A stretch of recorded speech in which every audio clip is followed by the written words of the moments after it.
मराठी मॅट्रिमोनीवर मिळतो सगळ्यात जास्त चॉईस। मराठी मॅट्रिमोनीने लाखो स्थळं जुळवली आहेत। यापेक्षा चांगली गोष्ट काय असू शकते? मराठी माणसांची नंबर 1 चॉईस मराठी मॅट्रिमोनी। या शहराच्या विकासासाठी जसं आता कराड साहेबांनी सांगितलं, केंद्रामध्ये नरेंद्र मोदीजींचं सरकार आहे, राज्यामध्ये देवेंद्र फडणवीस साहेबांचं सरकार आहे आणि या शहराच्या विकासासाठी आपल्याला केंद्रातून निधी पाहिजे, राज्यातून निधी पाहिजे। तर या शहराचा महापौर हा आम्हाला सगळ्यांना मिळून भारतीय जनता पार्टीचाच करावा लागेल आणि मला नक्की खात्री आहे, मला विश्वास आहे तुमच्या सर्वांवर, कारण की मी सांगितलं तसं 2.5 मतदारसंघ माझ्या याच्यातला आहे आणि याच तुमच्याच आशीर्वादाने मी हिरवा साप ठेचून तिसऱ्यांदा आमदार झालोय, हिरव्या सापाला ठेचून। आणि या शहरामध्ये आम्ही हिरव्या रंगाला फडकू देणार नाही। या शहरात भगवाच फडकेल आणि तो भगवा भारतीय जनता पार्टीच फडकेल। आणि या ठिकाणी मी जास्त वेळ घेणार नाही, पण एवढंच सांगतो की सगळ्यांनी प्रत्येकाने काम केलं पाहिजे, प्रत्येकाने एकमेकाला सहकार्य केले पाहिजे। सगळेजण मिळून अतिशय चांगले उमेदवार, जाधव साहेब एकदम सक्षम, आमचे राजू भाऊ तर 4दा नगरसेवक आहेत, कैलाश भाऊ पण 3दा नगरसेवक आहेत आणि केंद्रे सर पण 3दा नगरसेवक राहिले।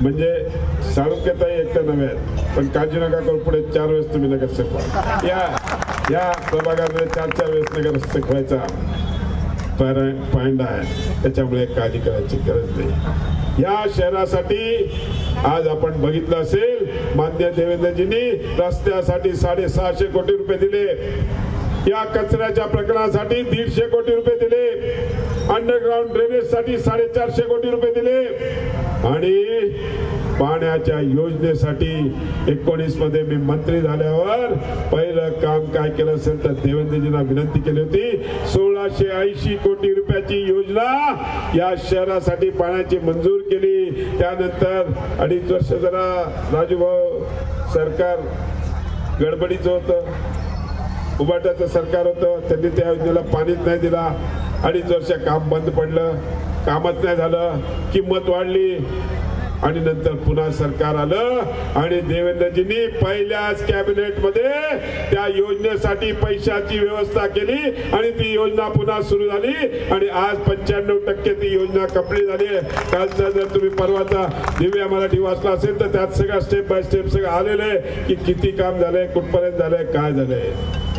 पुढच्या 1 महिन्यात ही योजना कंप्लीट होणार आहे। आमचा प्रयत्न आहे लवकरच पंप हाऊस चालू करून पहिलं ट्रायल आपल्या एखाद्या निवडणुकीच्या मतदानाच्या अगोदर होऊ शकते। सगळ्यांनी हट्ट केला तर नक्कीच करू आणि पाणी आपल्या शहराला मिळवण्याकरता 1680 कोटी नंतर ती किंमत वाढली, 2.5 वर्ष काम नाही झालं, पण केंद्रात आमचे फायनान्स मिनिस्टर होते, एका दिवसात साहेबांनी अमृत मधून डॉक्टर कराड साहेबांनी 1000 कोटी रुपये मंजूर करून दिले आणि आज ही योजना कंप्लीट व्हायला येत आहे।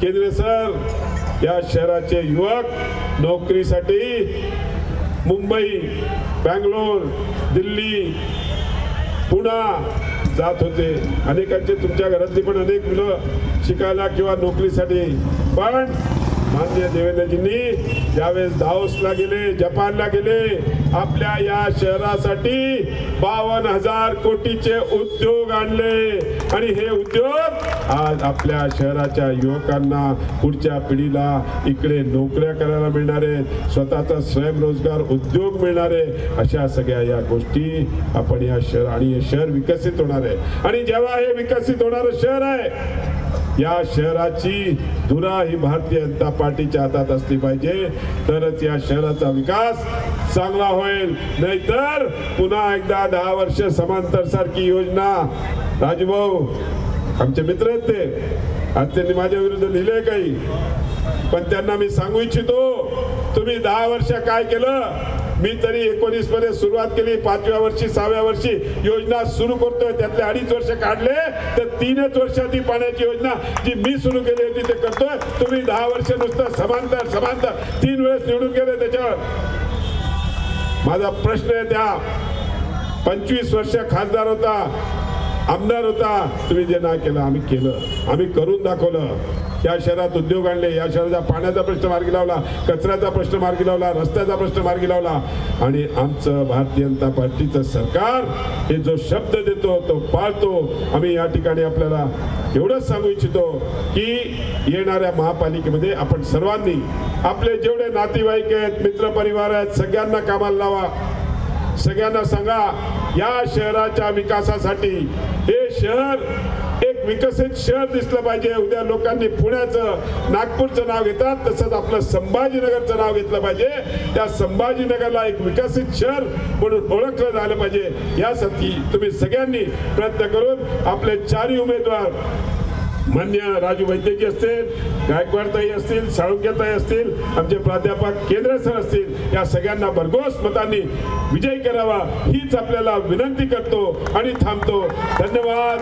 जय हिंद, जय महाराष्ट्र. सियावर रामचंद्र की. मराठी मॅट्रिमोनीवर मिळतो सगळ्यात जास्त चॉईस. मराठी मॅट्रिमोनीने लाखो स्थळं जुळवली आहेत. यापेक्षा चांगली गोष्ट काय असू शकते? मराठी माणसांची नंबर 1 चॉईस मराठी मॅट्रिमोनी.